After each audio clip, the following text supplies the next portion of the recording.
can start. So, hello everyone. Uh, Welcome to the third NRAS Research Dialogue. We are excited to have you all, and special thanks to Dr. Vani Murali for agreeing to participate as a speaker. Before we begin, let me introduce NRAS and the series of dialogues, which is basically a monthly seminar. The Network of Rural and Agrarian Studies is an informal group of nearly 400 scholars, activists, practitioners, and farmers interested in Indian agriculture. It was established in 2010, and we are quite interested in promoting scholarly engagement with a range of pressing issues and ideas related to rural and agrarian India. One of our core focuses is on enabling the scholarship on rural and agrarian issues through mentorship of young scholars. The series of dialogues furthers these objectives. We intend to create a forum where exciting research can be discussed in a collegial manner. We also want to discuss ongoing works of early career scholars, especially those writing their first papers or dissertations. So please feel free to submit an abstract if you're interested. The link to the Google form will be shared in the chat box and also mentioned on the poster we circulated for this event. Today, we are excited to host Dr. Vani Murali. Dr. Murali is an instructor at the College of Humanities and Sciences at National University of Singapore. She holds a PhD in South Asian Studies from NUS. Her research focuses on agricultural policies and decentralization, and her writings have appeared in the Interpreter, Eurasia Review, Seminar, and Channel News Asia. Over to you, Vani. Yeah. Okay, thank you very much. Let me just share my screen. You can see that, right? Yeah, I can see. Yeah. Perfect. Right. So thank you so much, and thank you everyone for joining in this webinar series. My presentation today will be focusing on what I intend my first book to be on. So I would like to get as much feedback as possible, especially given that this is a dialogue session among such a knowledgeable audience. I also just wanted to emphasize that I'm approaching this, and my background is as a political scientist. So the way that I'm approaching the subject might be a bit different to how some of you might, but if you do have an alternative viewpoint, please, I'll be happy to hear it as well. Now, I would like to keep time, so I would like to focus on a couple of aspects of this project in this presentation. So the plan is as follows. I will start by talking about the context, the rationale, some of the theory behind it. Then I will go into the core arguments, followed by briefly talking about methodology. And then I will kind of zoom into two case studies that the book will cover. The book actually covers six, but I'm not going to talk about six, so I'll just talk about two. And then I'll end off with some key questions that I am actually still pondering on. So if you would like to chime in on those, there's that, but you can also, send in your questions as well for the Q&A. Right, so let's get into it. Now, I just want to situate the title of this talk, Farmers on the Fringes, within, the context. So this is kind of the context that I'm approaching, the expansion of cities. It has been taking a place across India. But the early 2020s actually saw three South Indian states, namely Tamil Nadu, Telangana, and Karnataka, announce the expansion of their capital cities into larger, expanded metropolitan areas. So rather than a kind of unchecked expansion of an urban sprawl or a natural agglomeration of city. This process was a bit more top-down, and it kind of institutionalized urban expansion in these states. And they have been put in place through, things like administrative restructuring, infrastructure projects, or even just the issuance of government orders to notify villages of their incorporation into the broader area. And this has kind of formalized the administrative integration of peripheral, predominantly agrarian hinterlands into the urban fabric of Chennai, Bengaluru, and Hyderabad. And this expansion ultimately aims to regulate growth by incorporating the surrounding areas to consolidate resource management, streamline infrastructure development, and catalyze regional economic potential, just have more space, basically. And, the process of expansion and the administrative integration of the agrarian hinterlands has also simultaneously created another space that sits in between the urban and the rural in a way that challenges the rigid rural-urban dichotomy that, many scholars use to describe settlement typologies. Like there's urban, there's suburban, there's peri-urban, there's rural.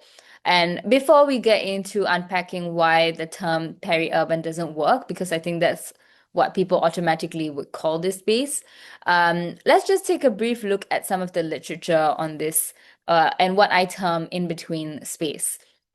So one of the earliest scholarly mentions of this space between the urban and the rural appears in Ebenezer Howard's 1898 book titled "Tomorrow: A Peaceful Path to Reform."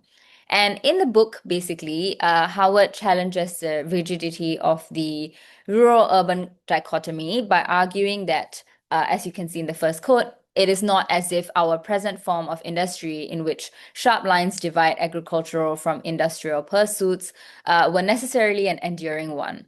So basically, rather than a binary of either city life or country life, Howard proposed a third alternative called a town-country magnet, which you can see in the photo there. Town-country magnet, where basically the central city is integrated with several peripheral garden cities. And this actually came into fruition in the 1900s in two areas near London. But his contemporary, which is Patrick Gedd, in 1915, critiqued these, small town country, small model towns, and he kind of saw the need to look towards a more broader regional vision. So, I mean, Gedd also echoed Howard's dissatisfaction with the rigid urban-rural dichotomy, and he conceptualized urban growth as similar to an octopus. I think we all know what an octopus looks like, but basically an octopus that kind of swallows or absorbs its peripheries and then thereby dissolving the traditional boundaries between the surrounding villages, minor boroughs, and center core. And in his view, planned city expansions or planned city extensions often lack an organic regional foundation, and they represent merely transient expansions that will inevitably be overtaken by the continuous demographic growth or economic prosperity of that space. So, his thing was kind of talking about these planned expansions and how they may not work. But such planned expansions are a recurring feature in, many of you might have seen the master plans of many contemporary Indian state governments, right? I think most state governments have a master plan, which basically consistently plans for the incorporation of increasingly vast territorial spaces. But this is precisely why it is necessary to reintegrate the rural into discussions on urban expansion, as this kind of growing in between space remains fundamentally adjacent or contiguous with the rural landscape. And Gedd saw the need for a revision of conventional understandings of boundaries between country and town. So he used the term agglomerate, which I think a lot of us might be familiar with, but he used the term agglomerate as a verb to describe the process of cities kind of just spreading and coalescing. And he eventually termed, what it becomes as a conurbation, right? So he coined the term conurbation to describe the inevitable confluence of industrial towns and cities into a vast city region. And to manage this conurbation, he emphasized that, as you can see in the third one there, town planning is not something which can be done from above, learned in one place and imitated in another. It is the development of a local life, a unique individuality. And so he sought to highlight the importance of understanding the expansion of cities, not just from above, but also from below. And this is kind of what this book does, which is to look at this in-between space and how it operates, not just as a policy from above, but also try to understand the nuances and intricacies of that space from below. And at this point in time, another key issue was also definitions. Like, what exactly is the distinction between a conurbation, an agglomeration, a metropolitan region, or an urban area? What's actually the definitional difference between them? And this is especially since they kind of all refer to, the concentration of urbanized areas that had a high concentration of population, urban functions, and urban landscape. So, these were some of the issues that were happening at that point in time. And at this time, a growing body of literature began to emphasize the necessity of reintegrating the rural dimension back into conceptualizations of urban expansion. So there are three key scholars that I refer to in the book, but they are namely Aurobindo, McGee, and Soha. But I'm just talking about McGee for today and the 1991 concept of the Desakota. So McGee basically offers a very critical non-Western perspective on urban sprawl and expansion, aligning with the notion of in-between spaces. So the idea of Desakota is derived from the Indonesian words for village, which is desa, and town, which is kota. And McGee's framework identifies a distinct spatial form that emerges from the rapid, uneven urban expansion observed in Asia from the 1970s onwards. And by identifying rural areas that were adjacent to core cities as spaces of urban encroachment, McGee basically proposed that this process generates a new zone of mixed urban-rural activity that is frequently situated along corridors between major metropolitan centers. So it's kind of in line with what I mean by in-between spaces. But McGee argues that within the Asian context, while primary city cores remain significant, the surrounding peri-urban, and he uses the term peri-urban regions, constitute a unique terrain. And this Desakota region is characterized by an intense mixture of agricultural and non-agricultural activities that often stretch along corridors between large city cores. And he then revisited this concept recently in 2017 and underscored that Desakota represents a spatial in-betweenness that defies the traditional rural-urban dichotomy, and to think of them as either end of the spectrum, like either urban or rural, would not fully capture the reality of people's lived experiences. And this is also why, the term peri-urban it does not comfortably fit into the analysis of the in-between space. I mean, two key issues, drawing from some of the earlier literature as well, being that the term peri-urban situates it as an extension of the urban or a region that is near the urban without factoring in the rural character of the space. And second, the framing of peri-urban or even Desakota, it tends to homogenize the rural without recognizing the diversity within these in-between spaces. And that's kind of what this book does, right? So it gives you, and I'll talk about it later on as well, it gives you 6 different case studies of how differently people engage with these in-between spaces.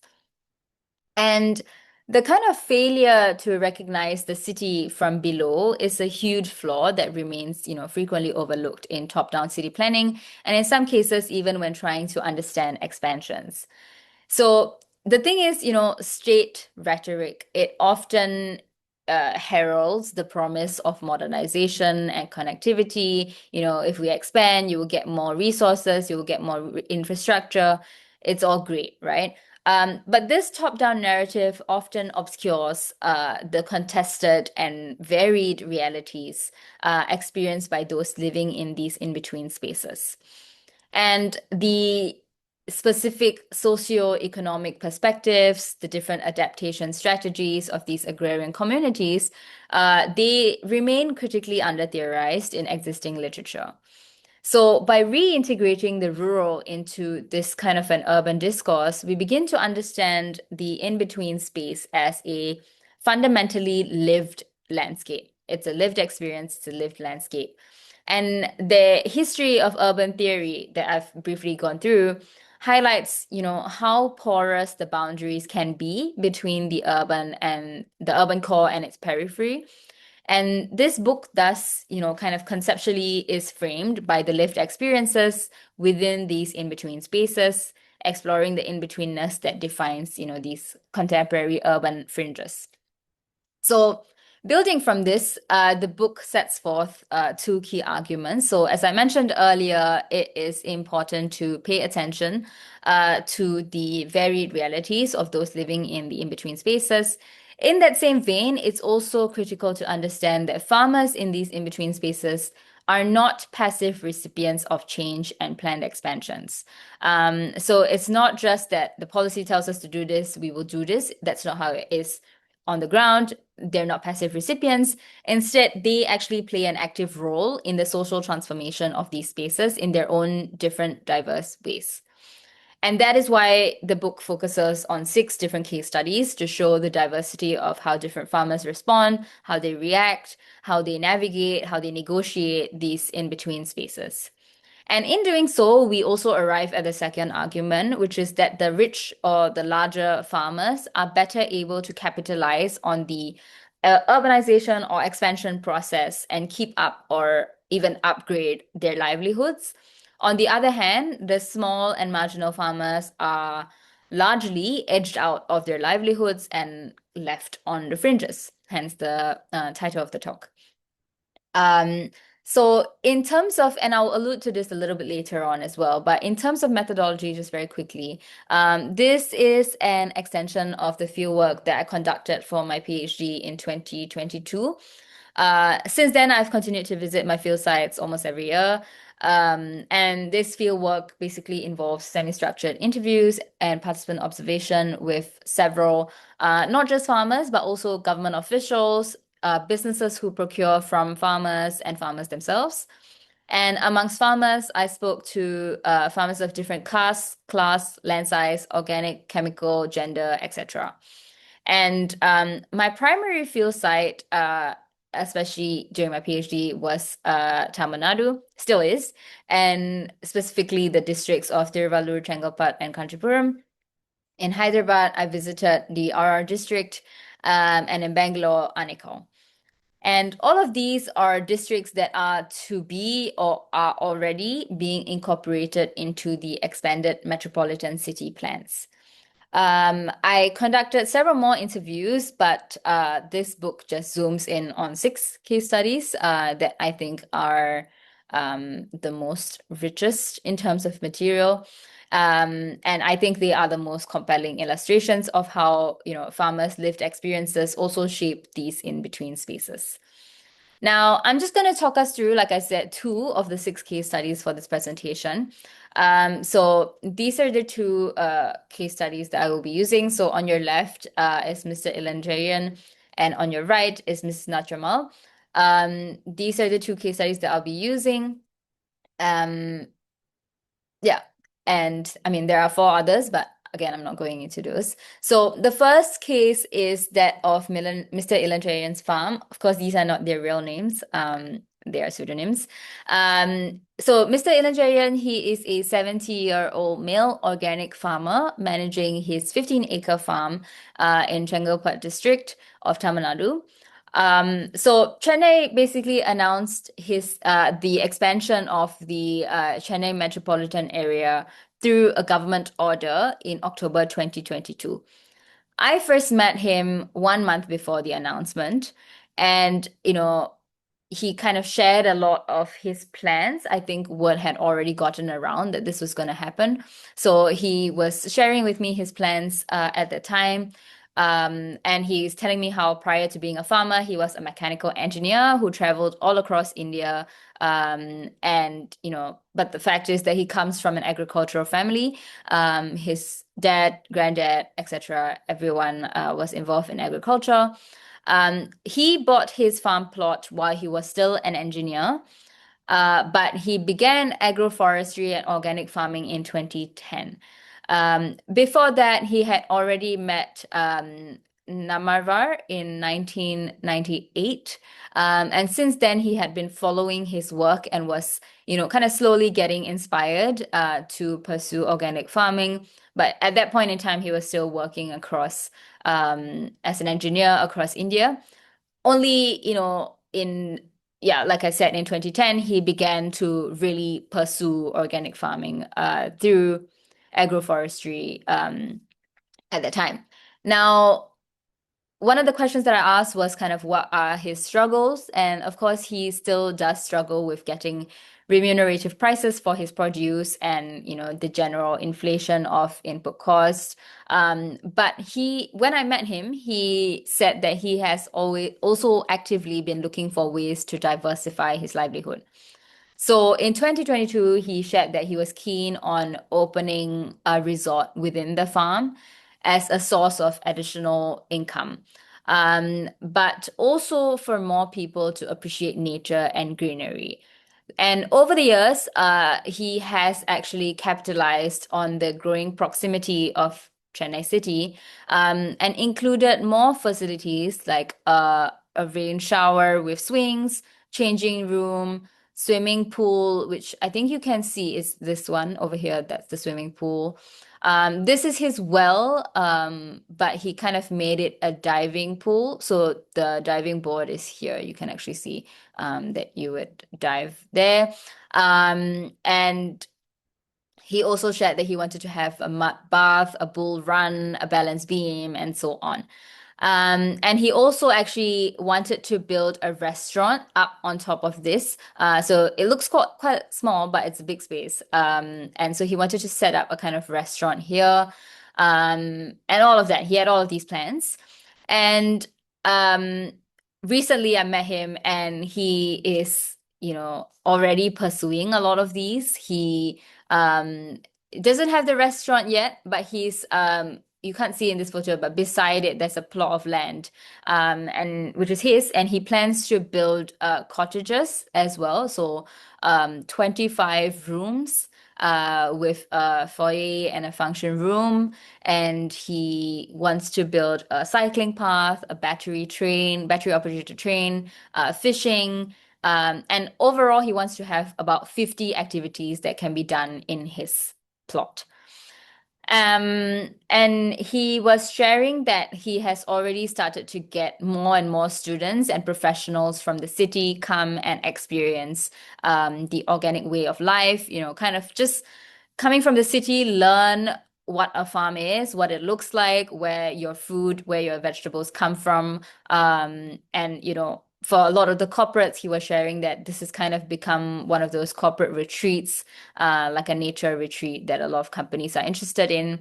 And so he's kind of pivoted his whole thing to be more in line with agritourism. And he said that it has really picked up in Tamil Nadu over the last 2 to 3 years. And he actually is hoping to be a model agri-tourism farm. But over the course of this, he has drained all of his savings in building all of these things. And he is applying for grants from, Tamil Nadu startup, competitions and funds and things like that. And in his vision, he said that hopefully when people come and stay in his planned 25-room hotel, hopefully when people come and stay, I can get a profit. Since then, he has won several awards for agritourism. He has participated in global tourism summits. He shares all of this on social media. His social media presence is very vast and allows him to sell all of his produce, which is still kind of there a little bit on the side. He sells turmeric, and he tries to value add a lot of his products by making them powders or spices or teas. And he, says that a lot because of his social media, all of his produce and products are sold off at the farm itself, right? Because they see his posts and then they just come and pick it up. He has more than 10,000 followers and 10,000 unique views on social media apart from that. And basically, the proximity of the city allows him to broadcast his journey and achievements at a broader scale and reach a lot more potential customers.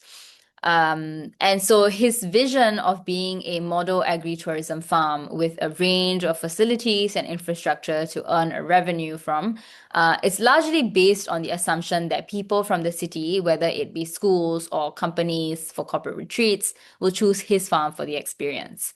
So he's kind of trying to capitalize on the city expansion. There's a new ECR bypass route that allows easier and faster access to his farm. And there's a new metro system that brings the city closer to him as well. So he's trying to capitalize on all of these things that come with the expansion to also turn around his business model and make it more profit generating. And so far, he because of a lot of his awards and achievements and things like that, he has also been able to gain a lot more connections to people who are providing funding, and he's better able to tap onto that network as well. And so his is a largely successful, I mean, he's already built a lot of these things that he had planned. A very ambitious project, targeting a lot more of a diversified longevity of his farm. Across the state, Mrs. Nat Jamal, so that's her, she does not really enjoy similar prospects. So she is located in the Tiruvallur district, and she is a female chemical farmer who also belongs to an agricultural family for almost 100 years. Um, and she is considered a small farmer because she owns just shy of 5 acres of land. She does, however, rent another 5 acres when it's paddy season. She only completed till 8th standard, and she briefly worked in an NGO, but she returned back to farming shortly after. In talking about farming, she repeatedly emphasized that it's very difficult. This is in Tamil, she says uripana uripa, which means it's a lot of hard work. From morning to night, we have to keep running. And she constantly highlighted her expenses, her poor experiences. Her cows got stolen recently. They had to install CCTV in the house. The struggle to get her produce sold as a small farmer, having to, need to pay bribes, buy food for the officers that are procuring her crops, and all of these things. So just dealing with the precarity of, having harvested paddy, but not having a go down or a storage facility. So to store it, and then when she leaves it in an open space, being exposed to the risk of rain, which could ruin her entire season's harvest. All of these things, she feels very prone to risk, very precarious in that sense. And because of all of that, she educated her daughters so that they would not have to face the same hardship that she has been through. And with the city expansion, there has been the construction of a new hospital and medical college, as well as a garment factory near her.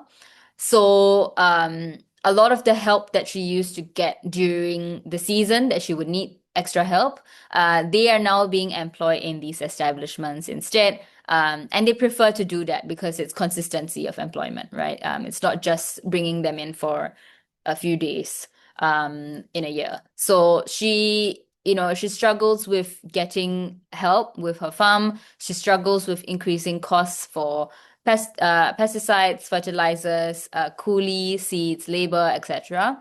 And given the added hardship amidst the expansion with the new factories and all near her, she has been hoping for at least one of the infrastructure projects to cut through her land, so that it can be acquired and she can receive the compensation money. So she's very hopeful that she can just leave agriculture, she can give up on agriculture through the expansion.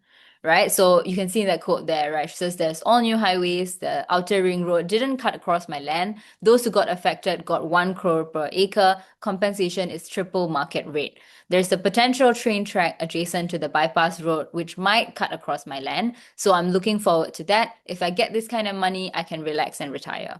Right. So very different to Mr. Ilanjarian's case study, right? So where he saw that, I can capitalize on this expansion. To her, it's I can just give in, right? I don't want to compete with the expansion. I just want to get the money and um, retire. And so looking at these case studies with, agricultural livelihoods as the focus, we can see that the two farmers are navigating the city expansions in different ways, right? So the first case, shows how he capitalized on the expansion to grow, to promote his business, his farm, his tweak his revenue model. And he used the increasing proximity of the city to move his operations to be more in line with what the city could use, what the city would want. And that would then also benefit and expand his business and farm. On the contrary, Mrs. Natchamal is kind of doubly disadvantaged with her already arduous livelihood. What I didn't mention in her case study is also how she has been having to deal with climate change related issues. Her farm went through, I think, 10 to 12 years where they ran out of water, groundwater. So she's really been kind of facing a lot of struggles with farming. And her decision to kind of almost give up on the livelihood to the expansion with no resistance whatsoever. Just give in and hope for them to buy her out shows another facet of how some farmers engage with the city expansion. And this goes back to the core argument that farmers are not all passive recipients of top-down governance or change, and that they are actively engaging and negotiating these in-between spaces. We also see how larger farmers, like in the first case study, they're better able to utilize their social circumstances, their wealth, their class, their social capital to aim for more, whereas smaller farmers don't really see a future in this livelihood, and they tend to just get edged out, right? So I'm not sure on the time, but coming to the end of the presentation, a couple of other chapters are on farmers who, some of them who kind of straddle the urban and the rural and try to leverage both, those who refuse to sell their land and kind of try to succeed in agriculture as much as possible as a form of retaliation, right? So one of the farmers in Hyderabad, she said, I will ensure that my farm succeeds and my produce does well, and I will pivot as much as I have to, but I will make this farm work, and nobody's going to acquire my land, right? So she even has a not for sale sign along the perimeter of her farm, right? So there's those kinds of resistance as well. And then there's those who are just very nonchalant, right? This doesn't bother me. I'm not involved in this process at all, even though they are in spaces that are planned to be part of the expansion. Which I suppose, according to Scott, is also a kind of resistance as well. And this is where I come to some of the questions that I have. So I'm keen to use Scott, like I said, Weapons of the Week, as a way to conceptualize resistance. But not all chapters are on resistance. So just kind of open to the floor on these questions. Would it be better to use different theories to conceptualize each chapter, or would it be better to have one overarching one? Alternatively, if you think there are any other theories that I should look into which will help with framing, please let me know. I also don't want to get too into theories on social movements, as the focus is on the in-between spaces.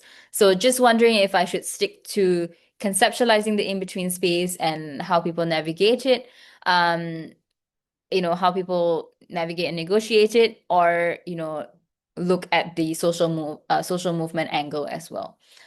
So yeah, those are my questions. Of course, open to the floor. And happy to take any questions. Thank you so much, Vani, for such an enlightening talk. I'm sure there will be many questions, but before we segue into that, I've shared a couple of links, which include a link to become part of the NRAS listserv. Being part of the listserv will ensure that you are aware of the NRAS events that we organize and can contribute to ongoing discussions. Um, for the Q&A and discussion, I'd ask the participants to use the raise hand feature on the Zoom platform. Once I see the hand, I will call on you to ask your questions. Please be gracious and collegial in framing your questions. Also, I'd really appreciate if you could turn on your video and unmute yourself once we call upon you to ask a question, and also keep your questions short. Um, so yeah, any questions? I have one if no one is asking that.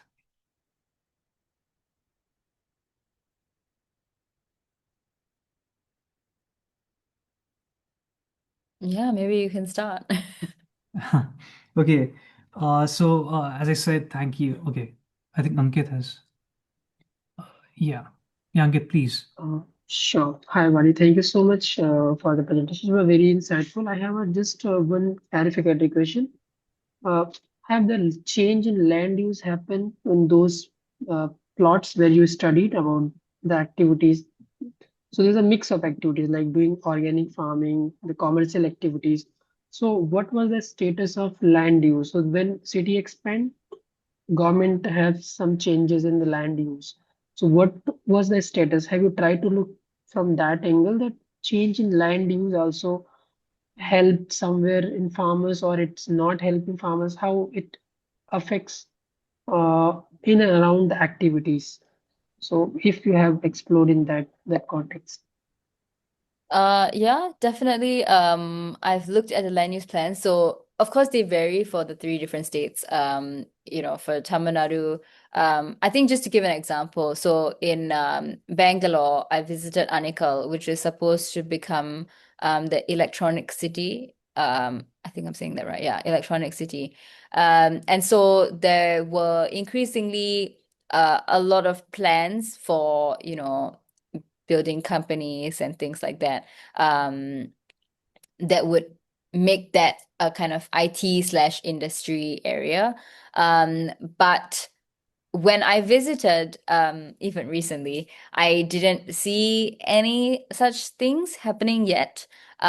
So again, I mean, these are master plans, right? So these are plans that are, until 2040. So maybe as of right now, I'm not seeing anything on the ground. But yeah, there are definitely different plans for these spaces. There are different, and I think they hinge on the premise that these lands will be acquired.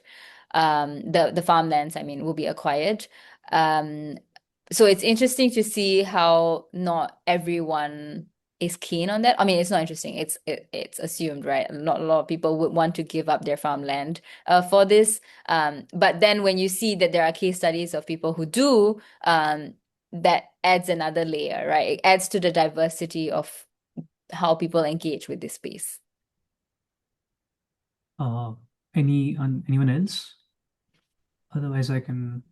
Yeah. So, Vani, my question was more with respect to the kind of points you pushed. You basically said in the initial part of the presentation, which was uh, along the lines of belonging. So, uh, I mean, I come from Delhi. I mean, in the case of Delhi, it's a very peculiar case. Uh, there's the term that we use in Delhi, which was Jamna Par, which is essentially anyone who lives on the other side of the river Yamuna. They don't. There's a derogatory term which is used, like, they don't belong to the city essentially. And even like for these past many years, that Delhi, the boundaries around Delhi have sort of been such that, even like people who, let's say, come from Noida or other parts like of Uttar Pradesh, adjoining states to Delhi, they are like, okay, you're not part of Delhi, you're someone, you're part of someone somewhere else. So there's that. And also I recently found out, even though I'm from Delhi, that there are many villages within the capital city of Delhi. So I spoke to one of the farmers from these villages who, just like one of the farmers that you were talking about, who's, creating these resort kind of space. He's using the fact that he is in Delhi, technically, to supply vegetables to Swiggy, Zomato, Instamart, these 10 minutes delivery apps, because the vicinity, it's like very close to the main city. But one of the things he mentioned was the kind of bureaucratic hurdles that he has to face. So if he has to, because he's on the Delhi border, like just within, he can't claim any benefits from Haryana or UP. But within Delhi, there are no plans as such, which he can, apply for. So Have you looked into like people who live in these sort of periphery spaces who are farming? What kind Mm-hmm. of bureaucratic hurdles they face specifically because they are part of, let's say, Bangalore or Chennai or Delhi? Yeah. Yeah, I mean, I have planned for a whole chapter to be on, governance of these spaces and some of the bureaucratic issues that they face. Um, and there's a lot, like even accessing policy for them, for example, if they want to get a subsidy, right? Let's say they want to build something and they want to get a subsidy on the farm. For them to access, central schemes, right? Central schemes of subsidies. They have to travel quite a distance to get to the nearest, district office or block office. And I mean, you talk about bureaucratic hurdles, but this kind of goes to a lower level, right? Because if they want to go to, say, a district office, which is maybe 50, 60 kilometers away from them, they have to leave and get to this place by the time it closes at 5. They Mm. start farming at 7 in the morning and they end at about 1:30. There's no way that they're going to make it to that office on time before it closes, right? So a lot of people would turn them away and say, hey, come tomorrow. Or, you have to take a day off from farming to go and apply for this scheme, which a lot of people are not willing to do, right? So bureaucratic hurdles, yes, for sure. But there's even these like at a lower level because they are living in these villages, which are a little bit further away, than if you were living in the city exactly per se, right? So that's just one example, but there's a lot more of, bureaucratic issues. The challenge that I'm facing with bureaucratic issues though is kind of separating the way that I look at it. Challenges, there are bureaucratic hurdles that come from top down, right? There are, where the officials don't have the capacity to deal with the added layer of people that they now have to deal with. There's cases of, officials, and that's why I said I've spoken to officials as well, right? Just to get it from their perspective. Officials who are not really able to reach all of these people. There are nodal officers, but the nodal officers only visit them, once a year. So how much really can they be of help, right? So there's all these issues from the top down, and then from the bottom up there's a lot of issues where there are all of these policies, but these people are these farmers are not really able to access them because of things like I can't reach the office on time, things like that, right? So yeah, that would definitely be a chapter. Interesting. Any other questions? Uh, I mean, Yeah, I was wondering, sorry, I didn't raise my hand. Could I ask a question? please. Yeah. Yeah, I so what is your overarching research question? I mean, it's not really a question per se, it's a point. So, but kind of looking at how farmers navigate and negotiate in between spaces. I mean, that's the overarching question, really. So then in your like conceptual framing, one of the things you want to look at is farmer agency and then like models of urbanization, it seems. Yeah. But then are you also looking at the overall sort of models and understandings of development itself that have equated development with urbanization and sort of questioning some of those assumptions around urbanization and the future role of agriculture? Because a lot of development models like deliberately try to move more and more farmers out of agriculture, assuming many things, maybe assuming they have various conceptions of farmers and of agriculture that could be engaged with and critiqued as well. So I was wondering if you're looking at any of that. Yeah, so I was planning to include modernization theory, in the sense that, as we modernize, agriculture gets pushed out. It's kind of the norm in the development models, that as we progress as a society, agriculture dwindles. And we already kind of see that, right, with the landholding sizes and things like that. So there have definitely been studies on it, and I've looked into it. The one that I did pick out on was modernization theory to kind of pair with the first case study that I shared, and kind of talk about how he is kind of emblematic of that norm. Whereas the rest of the case studies kind of show an alternative viewpoint. But yeah, you're right. I will look into that a little bit more. Yeah, Vani, I had another question with respect to like the sort of like the normatives in a normative sense that whenever like new airports are built in major cities, they're usually obviously because there's no land in the city, they're built on the outskirts, and you acquire a lot of land, yeah, buying land from these villages and everything. And what I have experienced as someone who lives in the city is that there's the main city, and then there's like a highway which runs to the through these villages, which is beautiful highway, and then you reach the airport, and there's no connection like the in the on the either side of the road you may see like a village or something or land, but it's almost as if like you go through this tunnel, and Mm, you go from city to the airport and airport to the city, and you sort of don't even know what's on either side of the road. So mm. what does that do to, let's say, a villager who's like right next to it? Uh, yeah, it's just I mean, yeah, I think that maybe not all, but especially Tamil Nadu, yeah. there has been a planned new airport, which is bit further away from the city right now. And a lot of these farmers are, but the thing is, nothing has really been said concretely about it. Um, it's been going around that it's going to happen, but nothing's actually happened. And when you ask farmers, they're not happy about it, but they also don't know what's coming.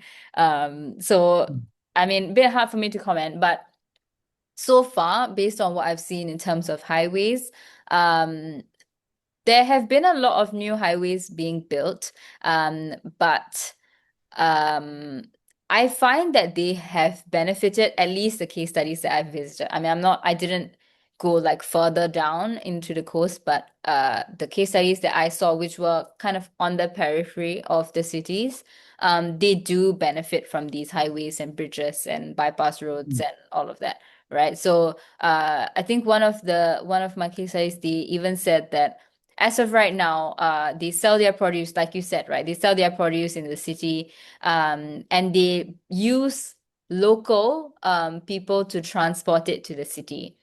But Mm. given that now there's these highways and bypass roads that make that time shorter, they're actually planning to use people from Chennai to come pick it up and bring it back, rather than someone from the village to pick it up locally and bring it there and then come back to the village, right? Because they find that the people in Chennai are a lot more willing to do this, and you can more easily find riders who are Yeah. willing to pick up your produce and sell it in Chennai.